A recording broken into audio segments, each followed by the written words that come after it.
Wayanad DCC treasurer NM വിജയന്റെ ആത്മഹത്യയിൽ IC Balakrishnan MLA police പ്രതി ചേർത്തിരിക്കുകയാണ്. ആത്മഹത്യാ പ്രേരണ കുറ്റം ചുമത്തിയാണ് പോലീസ് കേസെടുത്തിരിക്കുന്നത്. കേസിൽ ഒന്നാം പ്രതിയാണ് IC ബാലകൃഷ്ണൻ MLA. കൂടാതെ കേസിൽ IC ബാലകൃഷ്ണനൊപ്പം DCC പ്രസിഡന്റ് ND അപ്പച്ചൻ, KK ഗോപിനാഥൻ എന്നിവരെയും പ്രതി ചേർത്തിട്ടുണ്ട്.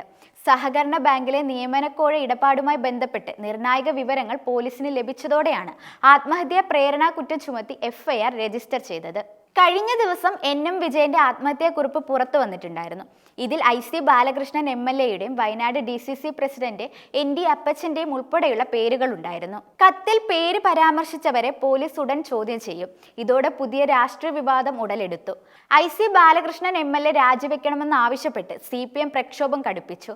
അതേസമയം പുറത്തുവന്ന കുറിപ്പിന് പിന്നിൽ പാർട്ടിക്കുള്ളിൽ IC ബാലകൃഷ്ണനോട് എതിർപ്പുള്ള സംഘവും നിയമന അഴിമതിയിൽ നേരത്തെ പാർട്ടി നടപടി എടുക്കാത്തവരുമാണെന്ന ചർച്ചയും സജീവമായിട്ടുണ്ട്.